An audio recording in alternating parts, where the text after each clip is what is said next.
Welcome to Autographers Anonymous, a place where we discuss our addiction to the greatest hobby in the world. Let's go around the room with two people. What's up, guys? It's Mike from the Autograph Network, aka the Godfather. And after hearing Justin Timberlake on the radio, I decided to bring sexy back to this show. Oh, I don't know if I can handle that, man. I'm Zane Savage, and I'm pouring one out for Luke Walton. Luke Perry. Alrighty. Luke Perry. As you guys know, our Fanatic feedback is available. If you want to ask the show a question, all you have to do is go to our website, autographersanonymous.com or graphersaa.com, and submit a question. We'll answer it on the show. All right, to the new returns.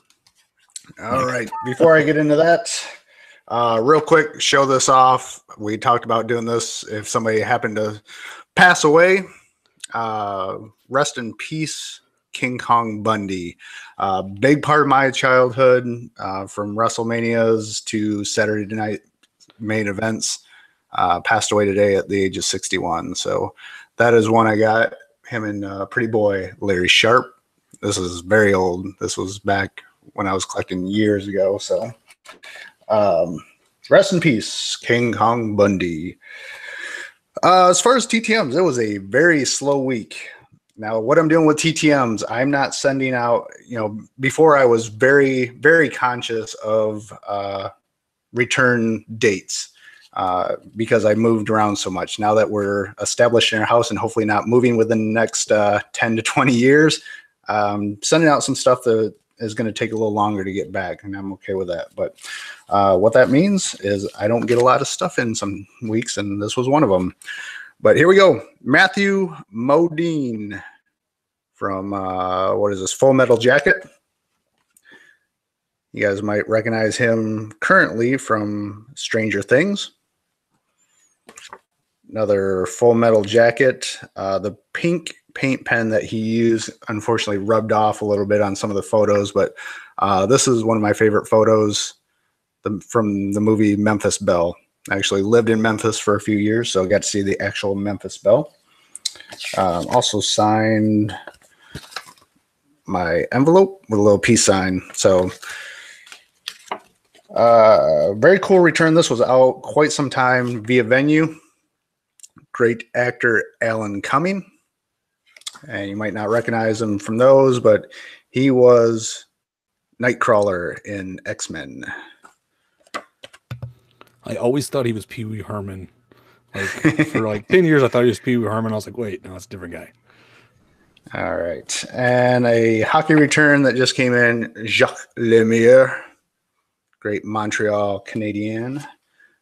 Anytime I send to hockey players, if they've won the Stanley Cup, I love getting pictures with the Stanley Cup because I think it's the coolest trophy in all of sports. And old school, check out the goalie not wearing a helmet.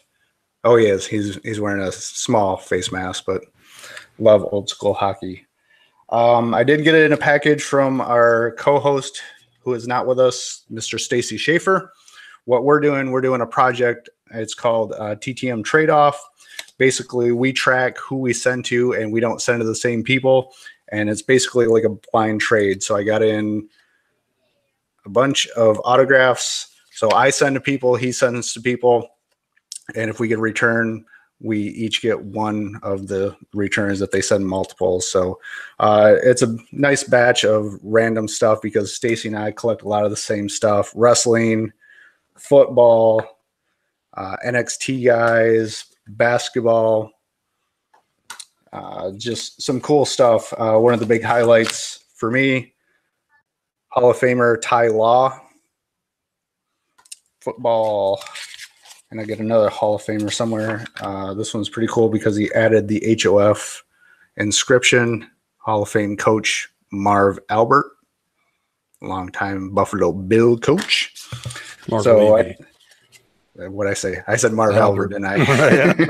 That's all right. You said Luke Walton at the beginning. It's Luke Perry, but it's going to be one of those nights, isn't it? Yep, it's definitely going to be one of those nights. So that's a cool project that me and Stacy are working on. Some purchases. I'll go through these real quick. This is for our other co-host who's hopefully going to join us maybe later. This is for Andy Summers. This is Zdeno Chara, who is a Boston Bruins. He'll probably be a future Hall of Famer, so I'm trying to pick those up. And got this at a cheap price. This is David Arkham. He was the voice of Wedge Antilles. Cool Star Wars card, numbered out of 25. I love the back of these because that reminds me of the old original Star Wars cards. So got that at a good price.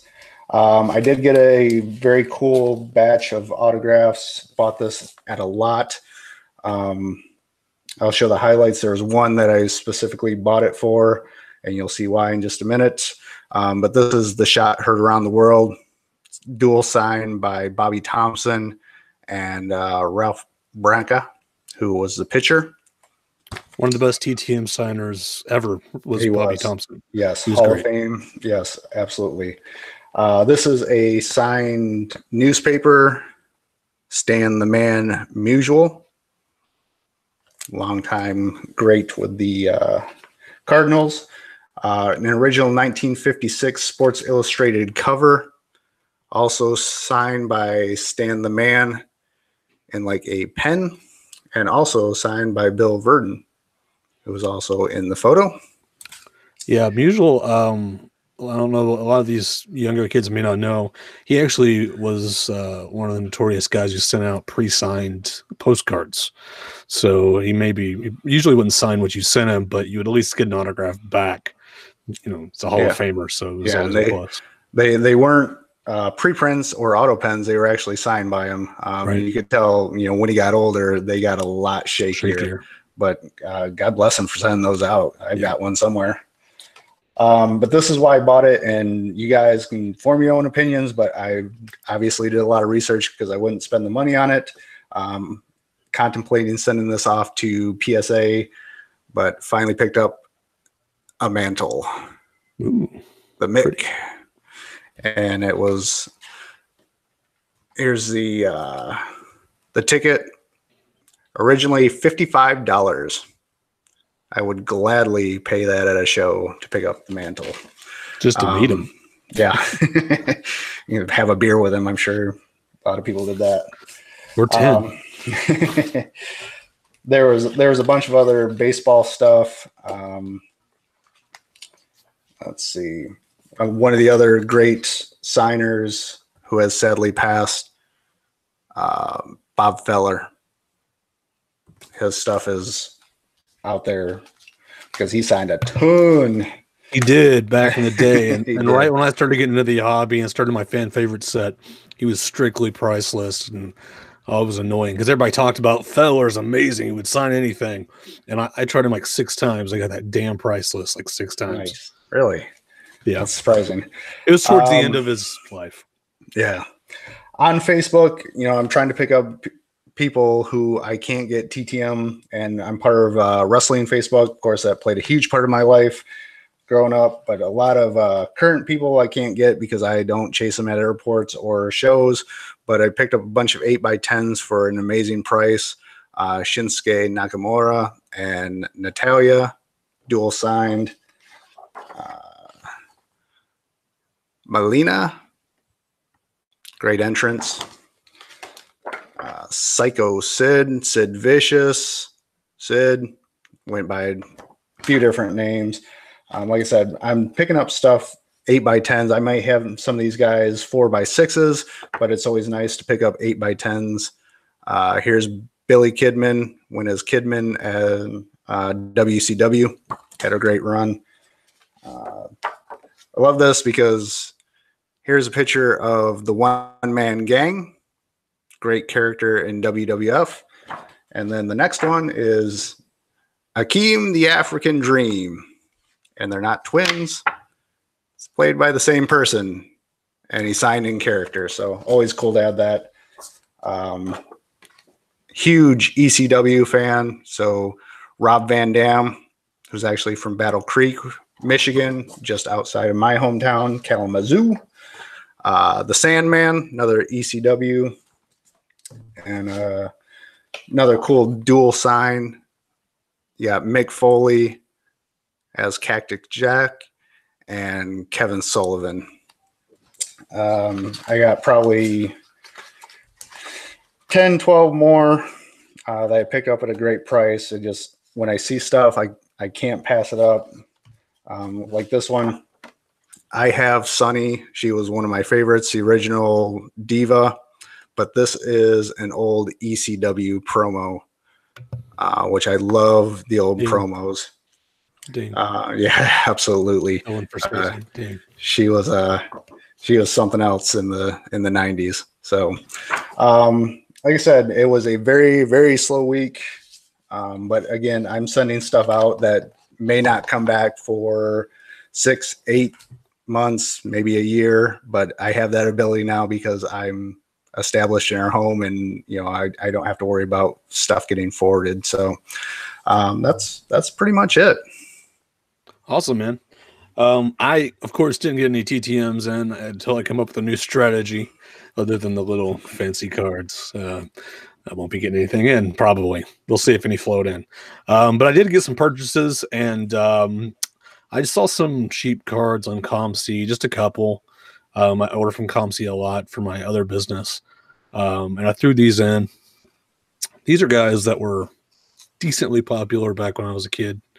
And this guy was a beast at the plate.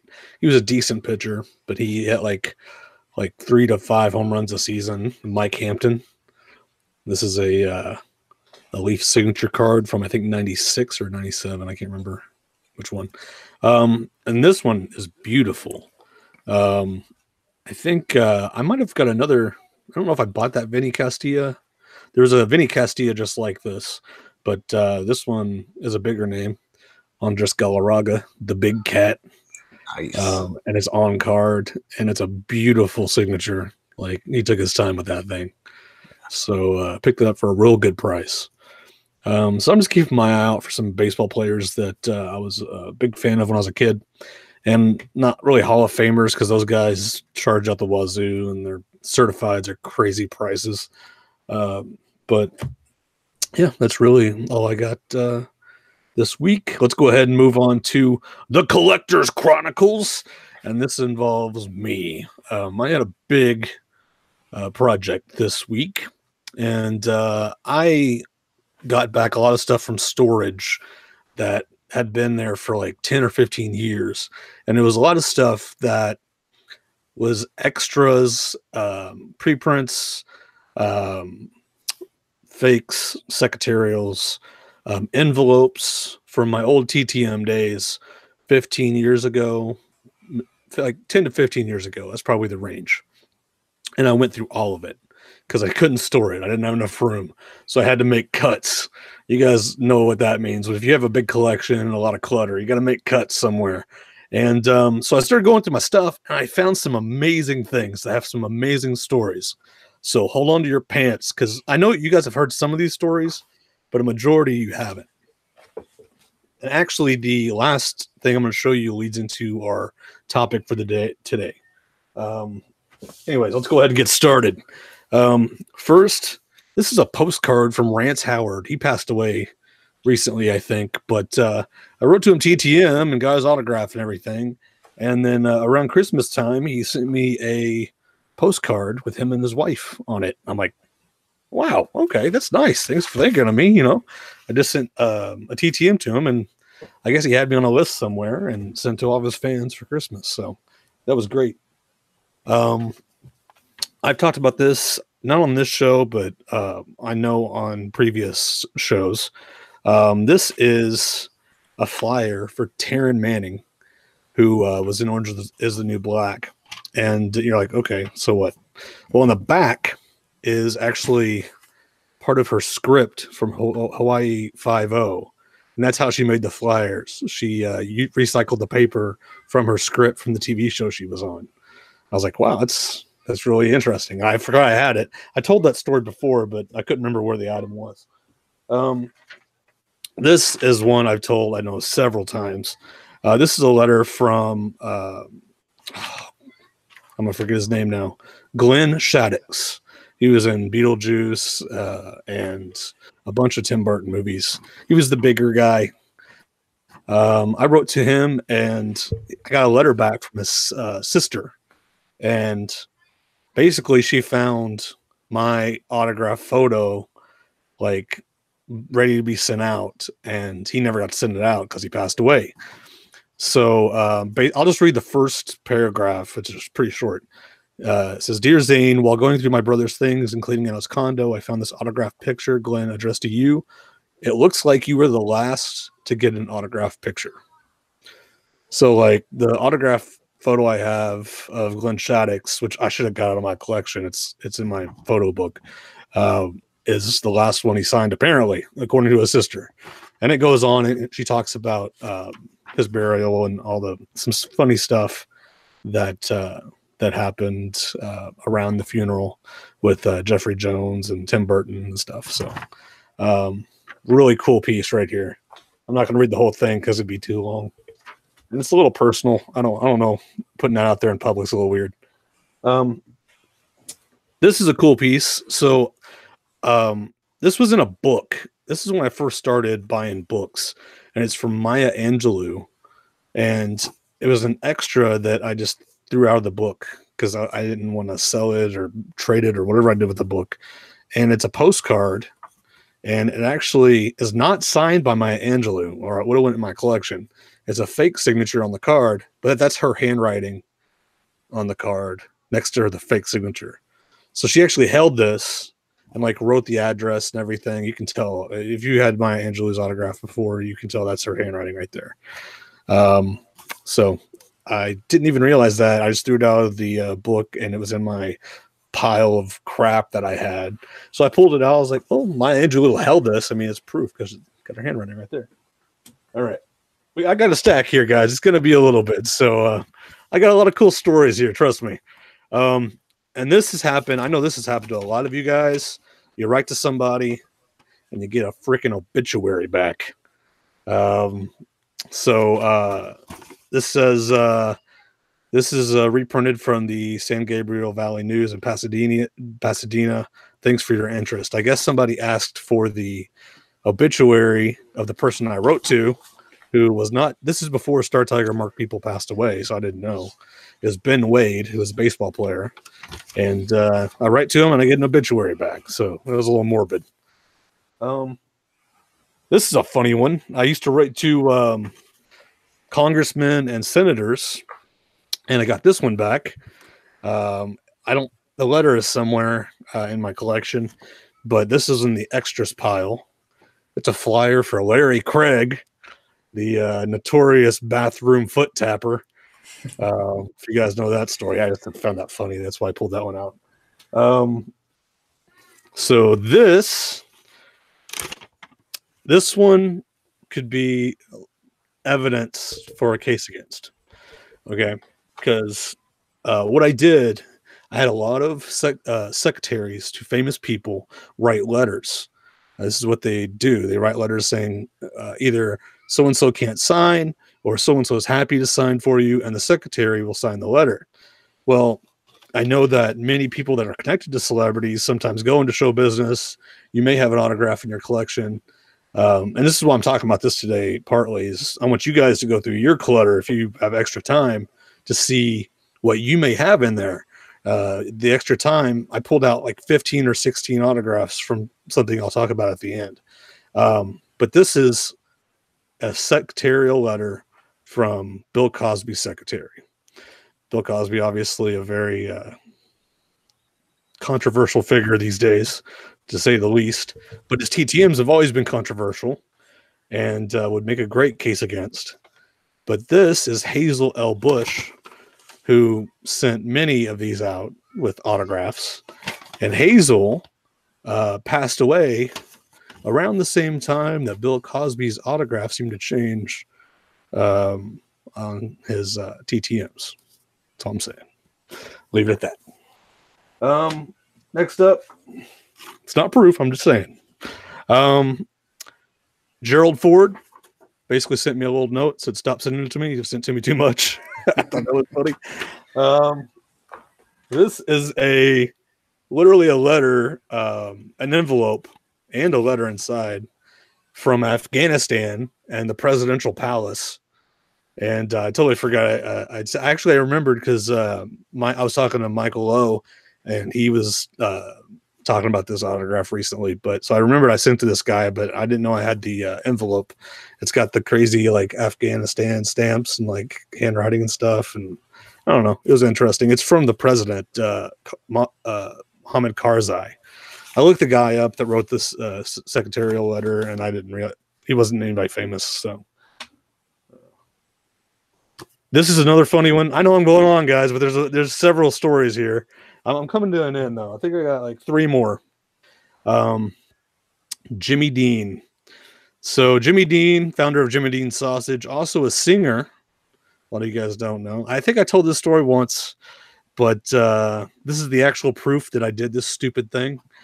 I was cranking out custom index cards back in the day. And I just wanted to get it done, so I would just like Google the name and throw the first picture usually that I found that was decent on the card. Well, as you can see, this is Jimmy Dean. If you're watching the podcast, that is, you can see that this is Jimmy Dean, singer and founder of Jimmy Dean Sausage, right there.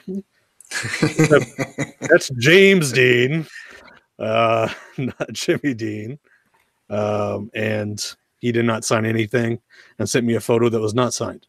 So Jimmy Dean was a pretty good signer, so it takes a lot of charisma to not get a signature from him. Or stupidity. Not charisma, stupidity. So cool, that's cool Hannah Luke sausages. Yeah. Yeah.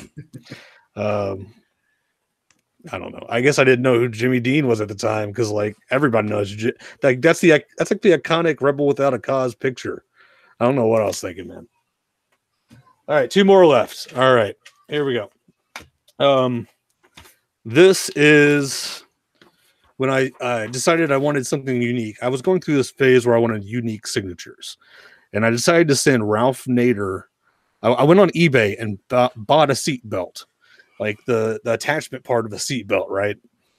And I was like, I'm gonna send this to Ralph Nader and get it signed. I'm gonna get it framed because Ralph Nader is the guy that basically forced cars to include seatbelts, and I mean that'll look awesome on the wall. Well, I got this long letter, not long, but semi-long letter back from like a secretary guy, basically saying he doesn't agree to sign, and he sent me a flyer for the book, and he says he didn't think it was appropriate to sign a safety belt.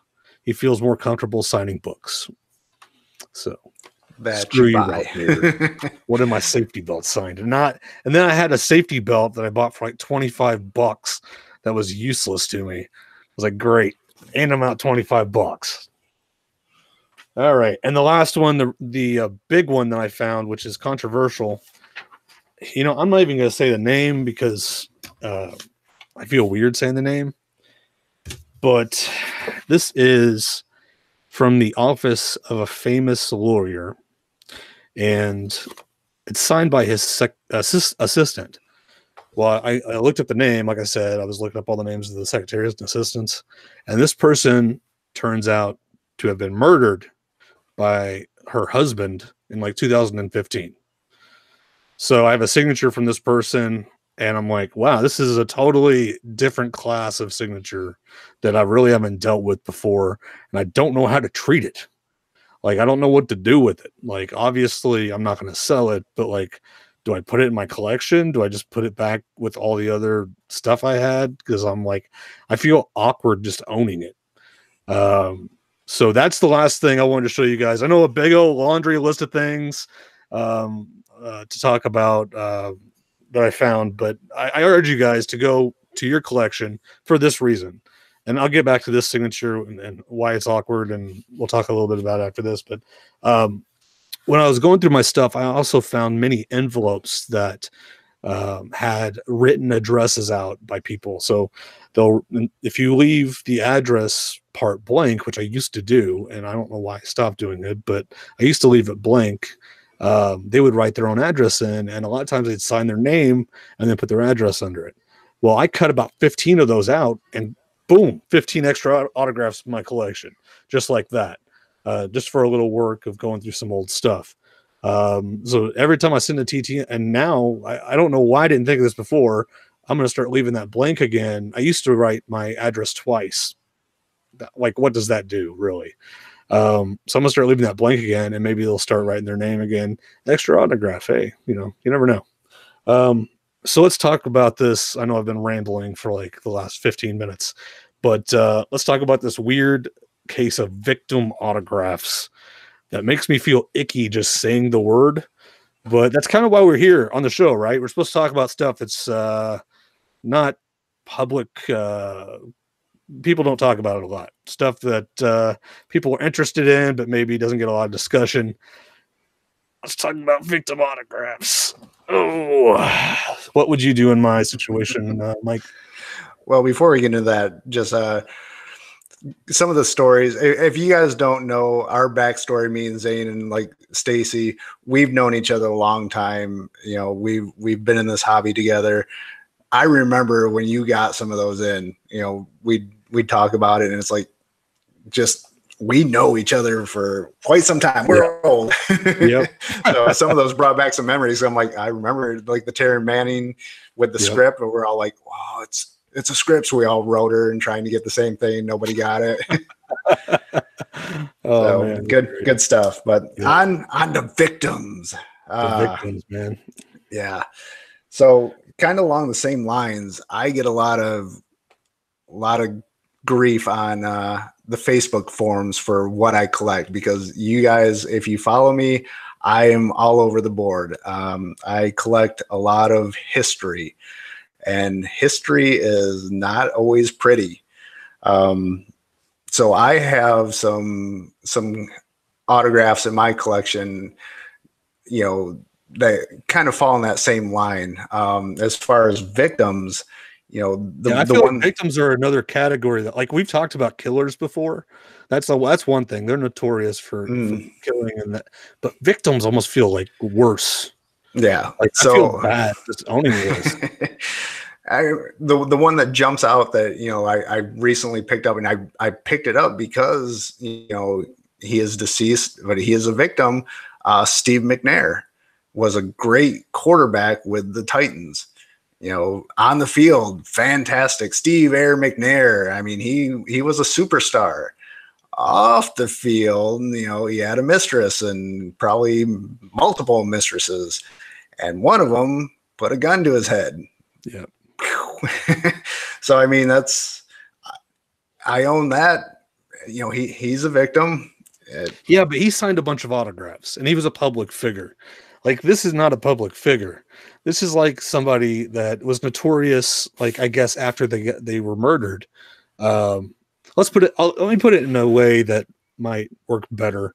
Like, let's say you had an opportunity to have, and this, like, it just sounds icky talking about it, but like somebody that passed away in 9/11 that was not famous before that, but maybe had one of those famous stories that came out of 9/11 afterwards. Would you pounce on that if you could get it? Absolutely. You would. me personally, absolutely. I mean, I collect 9/11 stuff. Right. That's why I asked the question, because right. So I've written to survivors. If like I can't think of the guy's name, but there was a famous photo. The chaplain for one of the fire department chaplains. He was getting carried out.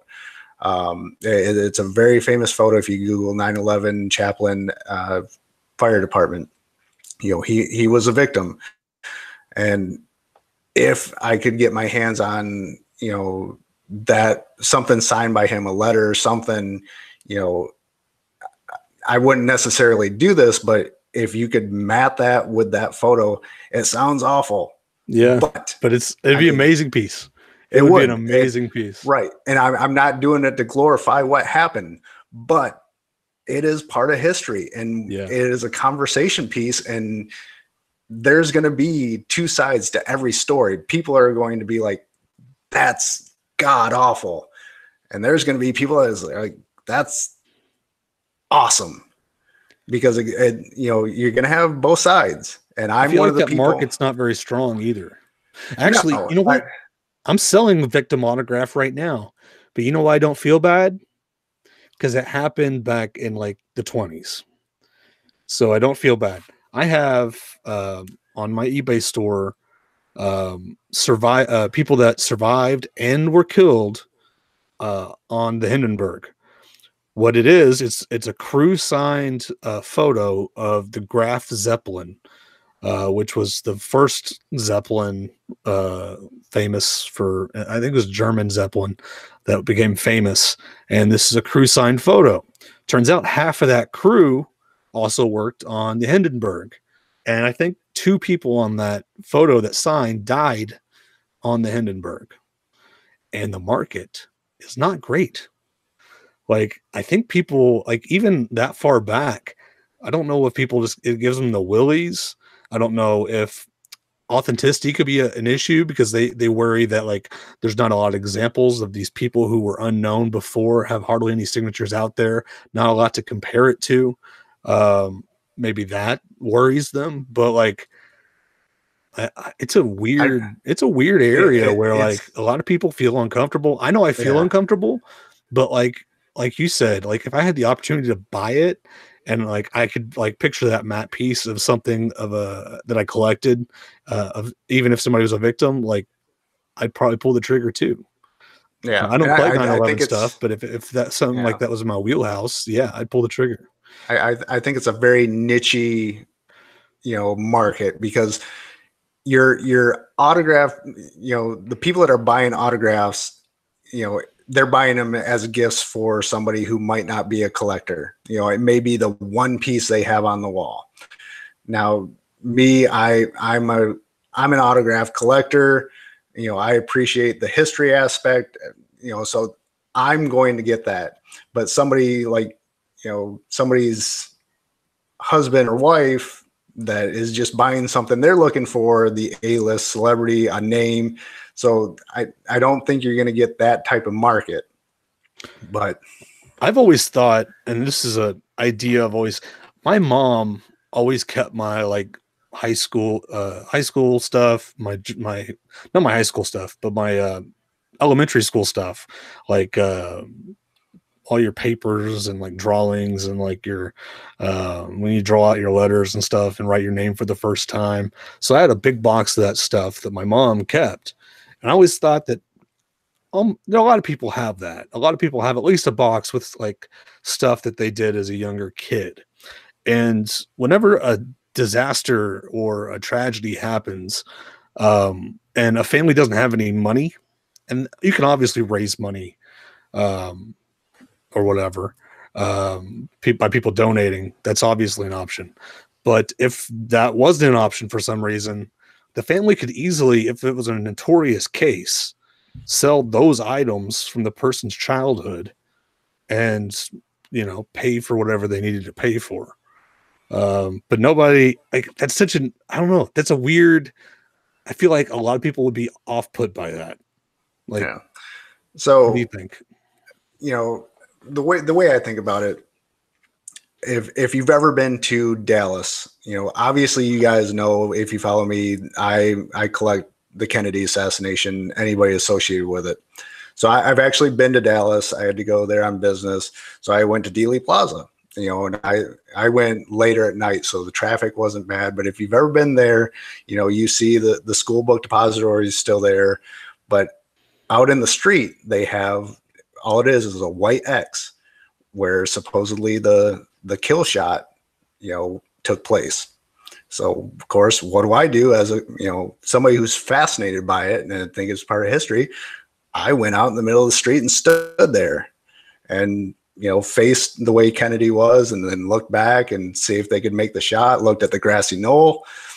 That's just the type of person I am, because I'm fascinated by that. So when I think of victim autographs, I think of it as part of history. So like if you go to Dealey Plaza, there's a museum on the 6th floor.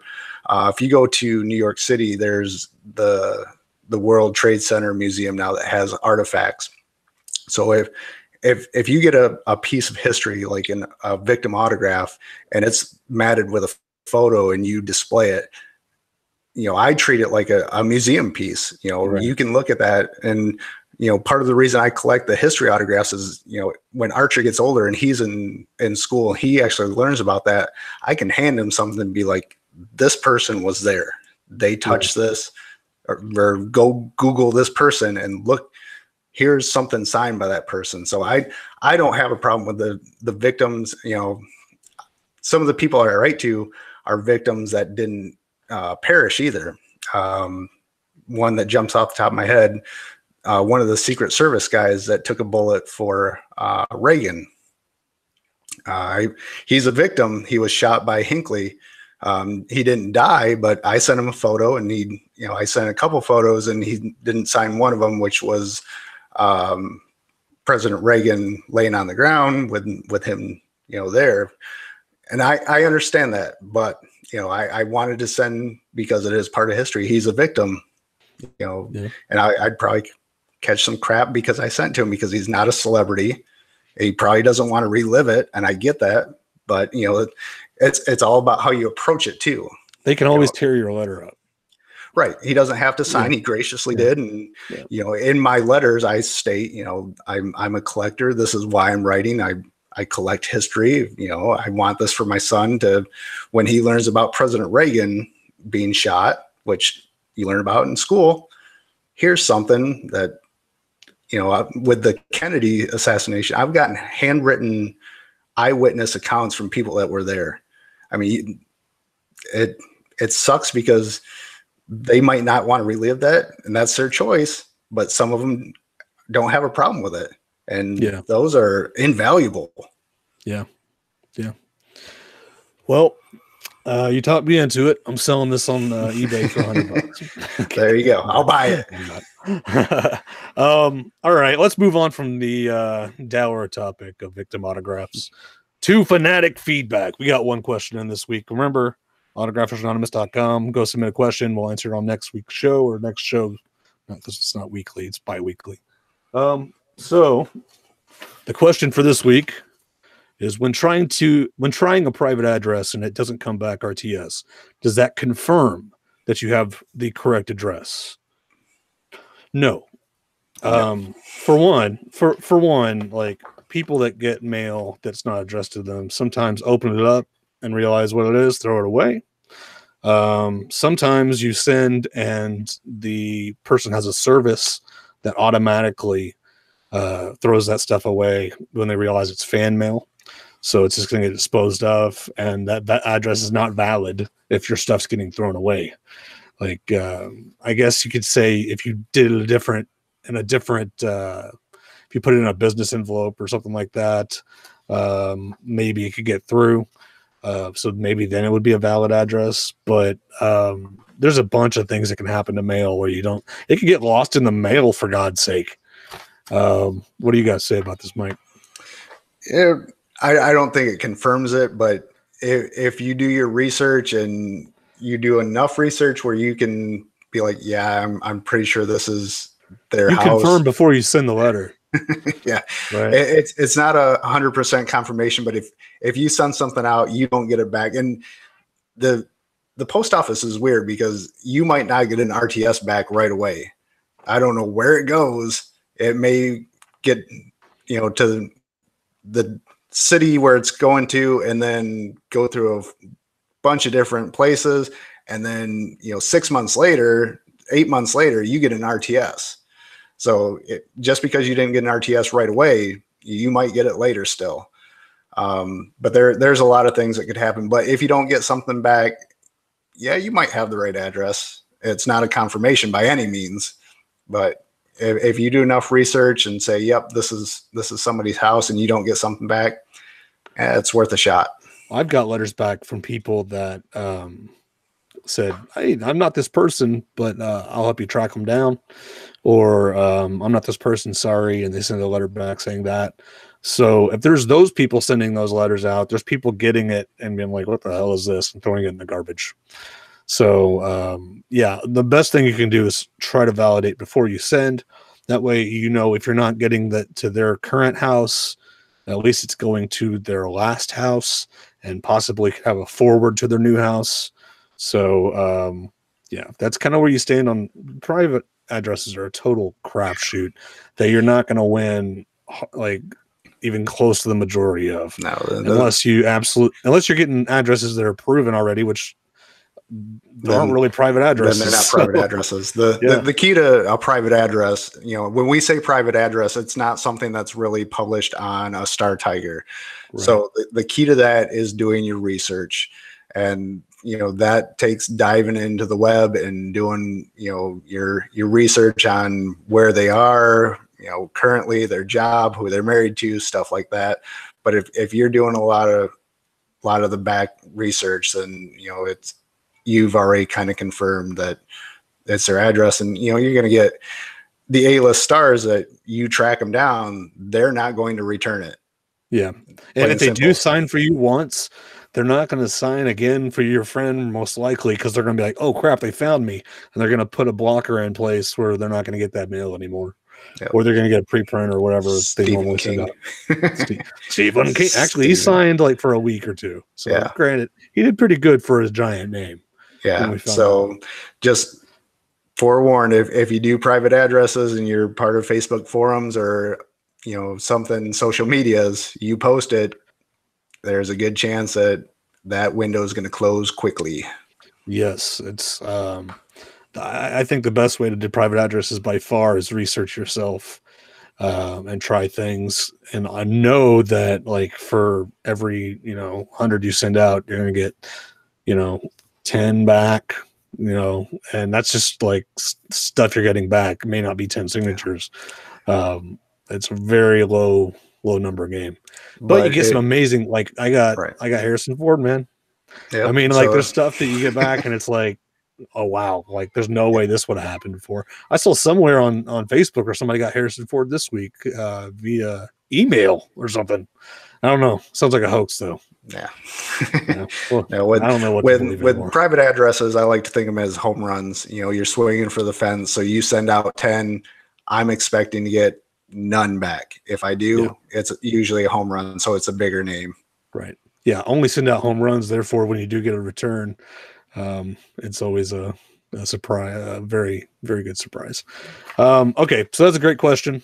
We're gonna go ahead and move on to the giveaway winner for our last show, and that is Brad B. Congratulations, you won a month worth of Star Tiger. We're not sponsored by them, but they're by far the best source if you're an autograph collector for addresses, comparing scans, which we're about to do using Star. At least I did it on my end using Star Tiger. So congratulations to Brad B for winning a month subscription. We'll get in touch with you.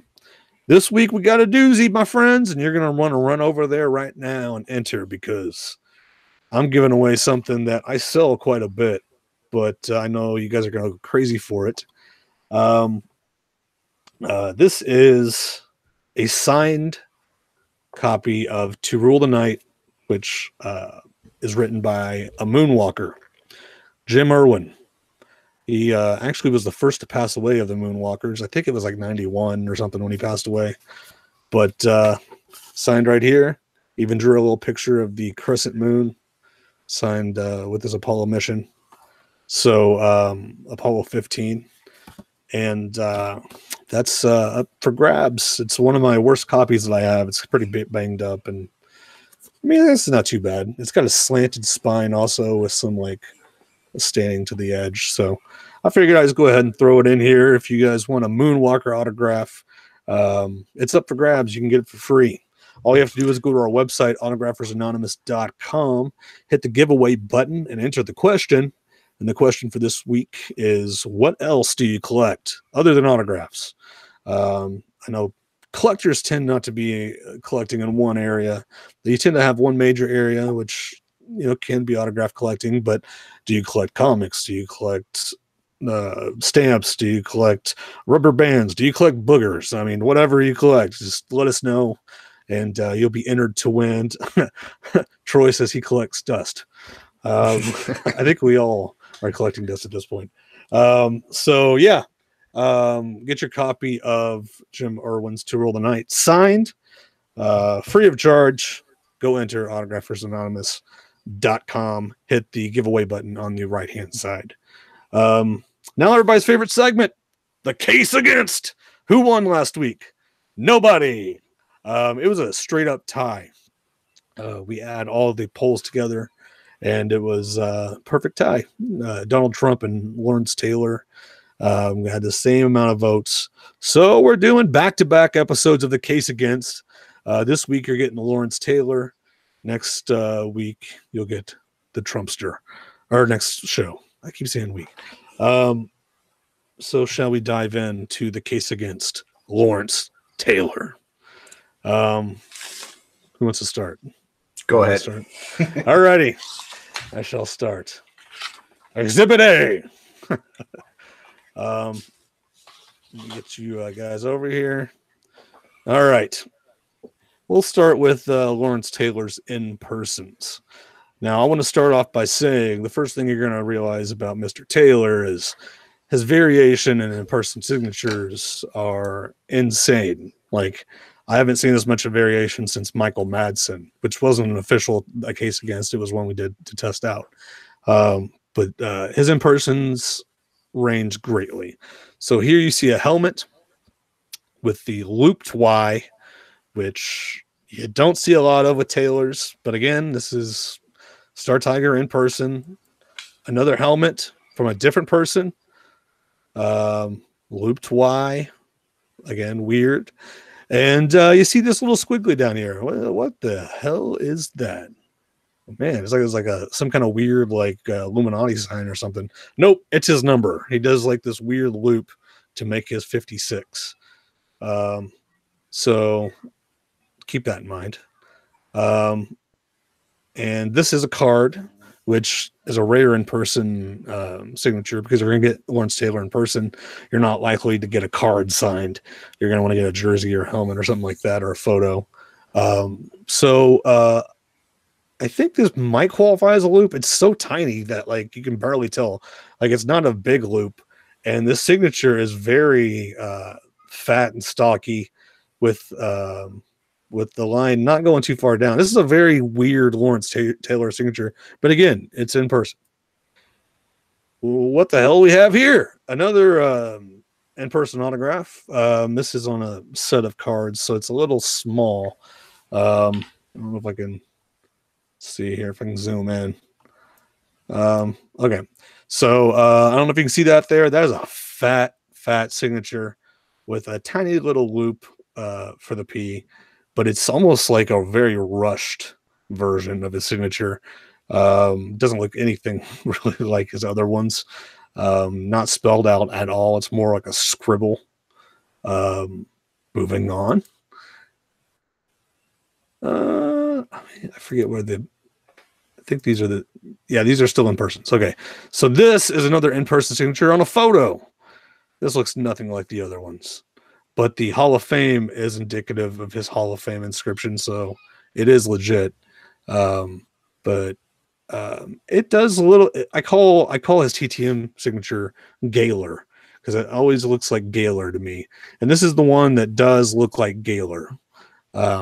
So we've seen a bunch of different signatures from Lawrence, and this is the first Gaylor that we have, but it's a very fancy Gaylor, very elongated with a long tail on the first letter, and the Hall of Fame inscription, which matches the handwriting.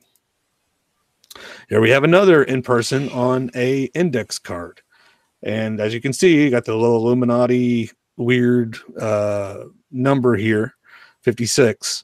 The way he does it with all the loops and stuff. He does it like in one stroke or something. But this signature is ugly as hell. This signature and this signature, dude, it looks nothing. It looks like it looks like he just lost the ability to write. I don't know. These are around the same time, apparently. Also, I just don't know what's going on here. I feel like his signature, he just slaps it on however he feels that day. Whatever item he's signing, maybe it changes. But my point is, his signature varies in an insane way.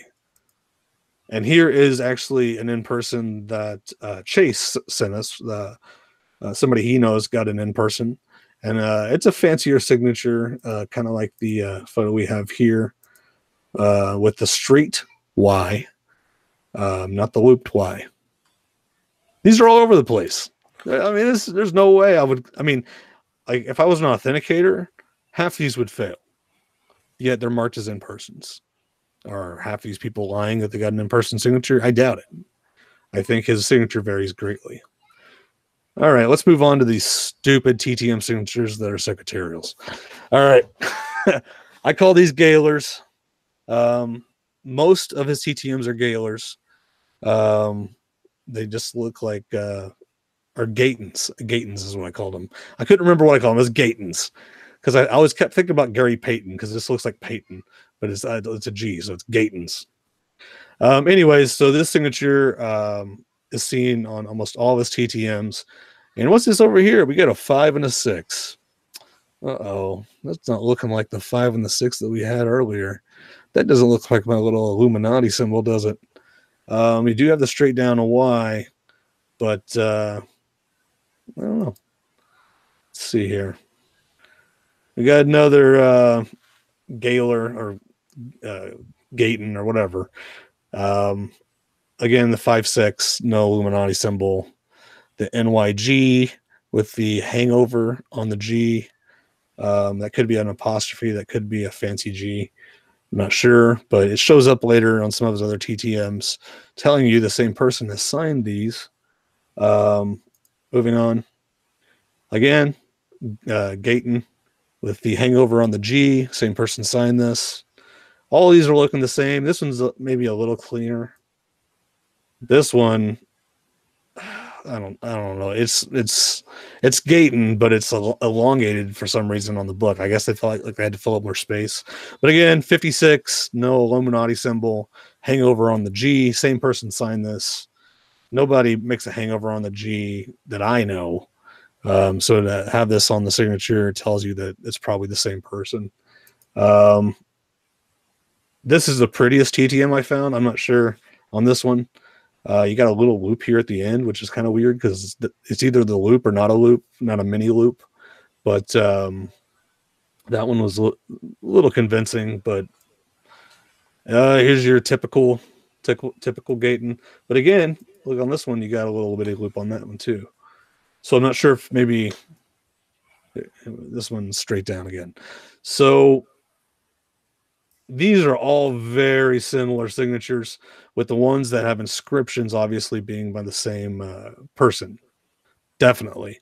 These last few, I pulled them because they were kind of outliers. They looked a little cleaner. Possibly he could have signed his mail that day. But they're all Gayton. They all look like they say Gayton. So that's where I stand. I think he has a secretary that signs for him. I think it's pretty obvious. I don't know. Mike may disagree with me here, but his variation is so strong on his IPs. Look at this stuff. That you're telling me this guy who signs sporadically a million different ways signs all of his TTM stuff the exact same way, other than minor differences. I'm not buying it. So that's my case against Lawrence Taylor. What do you got, Mike? Lawrence Taylor. All right. So I'm in the same boat with Zane. I looked at the Star Tigers and let's just put this out there like he did. His signature has a huge variation from, his IP stuff to the TTMs to what I think is like a paid sit down type signing. And what I found, this is a PSA DNA Lawrence Taylor. Now, I think this is one of the prettier sit down type autographs. So what I was looking at is the first letter. I'm not going with the IP stuff because, like Zane said, that's rubbish, I think.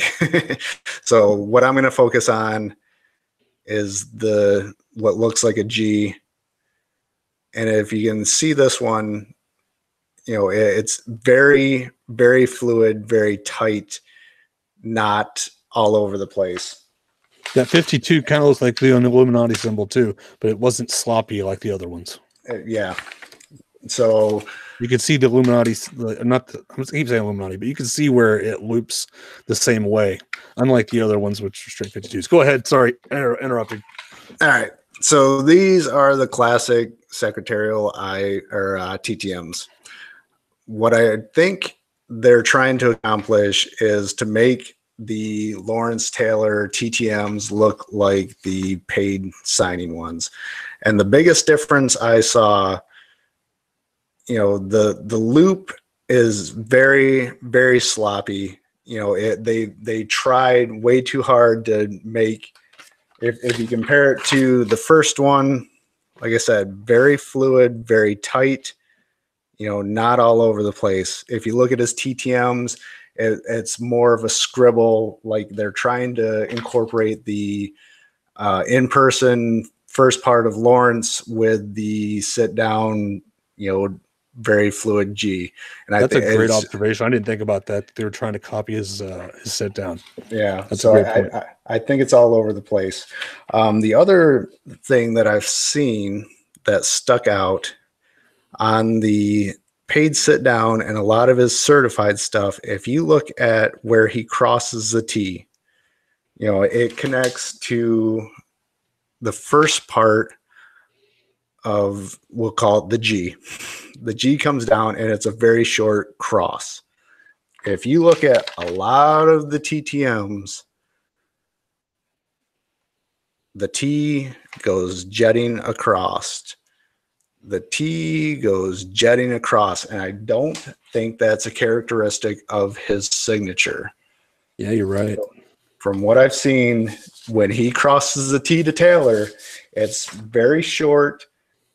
His signature, when he has a sit down, is a beautiful, tight signature.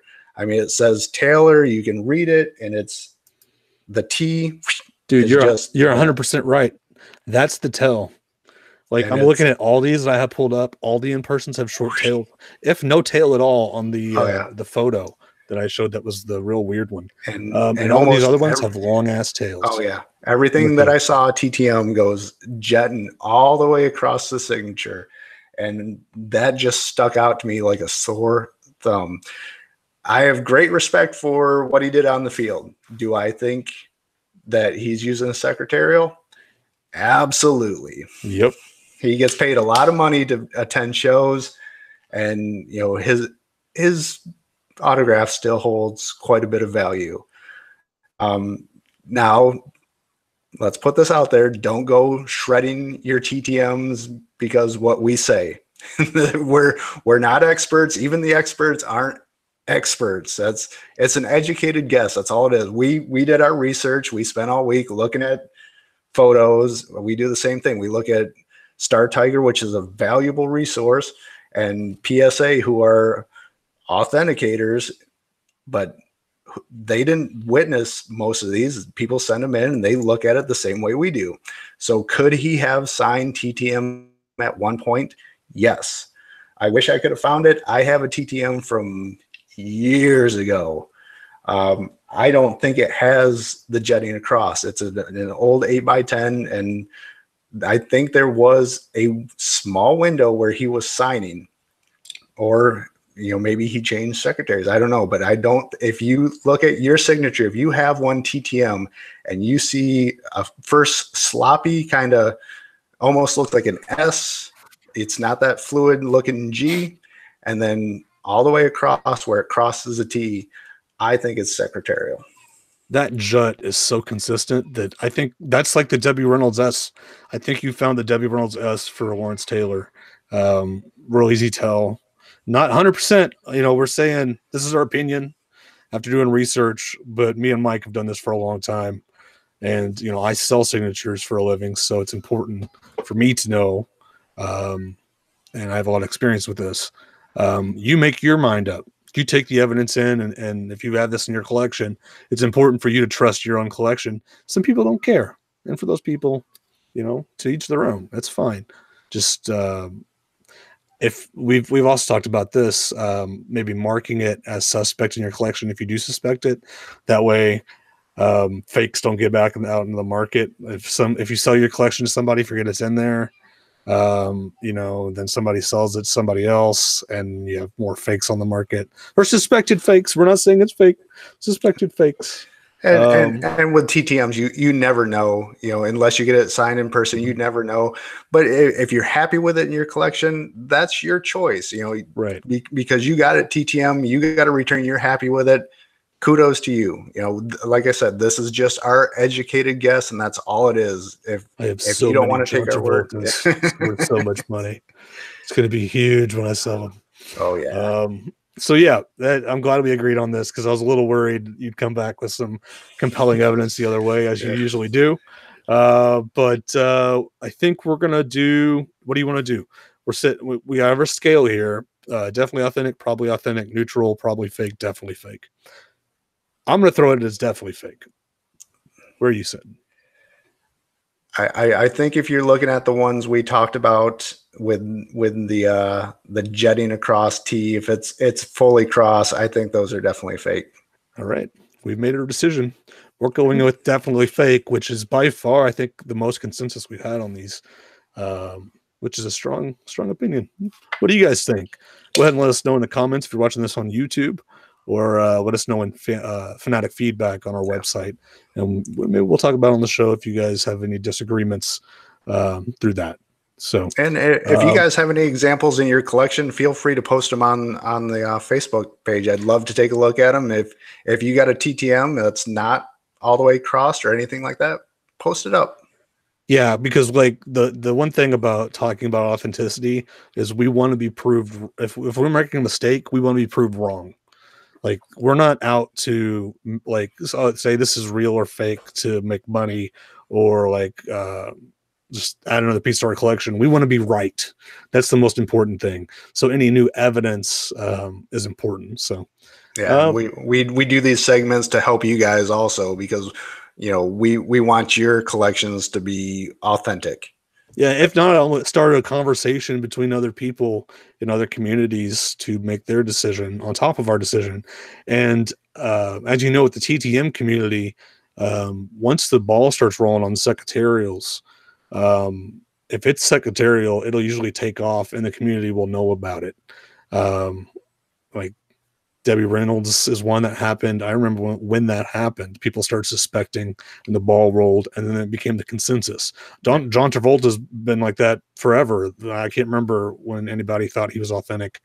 TTM and the forums and the communities that are more in the know, I would say, not the just generic fan community, the more autograph collector community. On top of that, the more people talk about it, the more people engage in these type of discussions.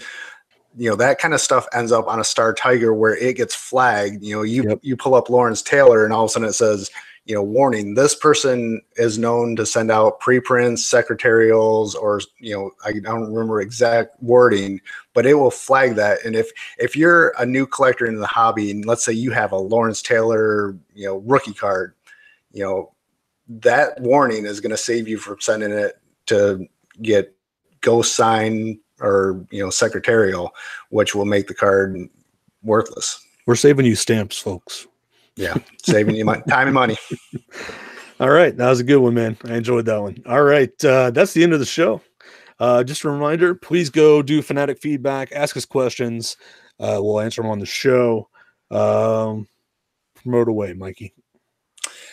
You guys can go to www.autographsforacure.com. I promise I will get new content added on. I've got a big doctor's appointment coming up tomorrow and next week, so I've been holding off until that gets through, but I will be adding content, I promise. Also, one of our new co-hosts, Chasen Inc. on YouTube, just surpassed his first year on YouTube. So he's got a contest. If you're on YouTube, make a video, find his channel, go watch that video. He'll give away prizes. But congratulations, Chase, on 1 year on YouTube. Yeah, and thanks to you guys for being in chat this show. It's nice to have several people in chat talking during the show. We can bounce things off you guys a little bit, and if you guys have any questions, we can try to answer those during the show. So if you're listening to this on the podcast or on YouTube, not live, we do this live. I should probably mention that more. We do this live every other Tuesday, so bi-weekly. at 8 p.m. Central Standard Time. You can go to our YouTube page and actually watch this live and interact with us a little bit in chat. All right, let me promote my stuff. I run a eBay store called the Savage Library. Lots of changes are coming to that very soon. So look forward to that. Lower prices for you guys, a new business strategy that's going to expand out past autographs a little bit, so into more of a collectibles market. So still going to do autographs. Don't worry if you like my matte pieces and you like my books. Still going to be there, but just part of a bigger thing. So that's going to be happening probably in the next month or two, along with a name change. So I will notify everybody that's part of that on the newsletter of the name change, so they know. Okay, I'm rambling. Also, fabric fobs on Etsy. Own a piece of a celebrity's clothing on a keychain. You can carry it around with you for a discussion piece. Cool stuff. That's it for me. I'm Zane Savage. He's Mike, and you take care. All you autograph addicts. Bye.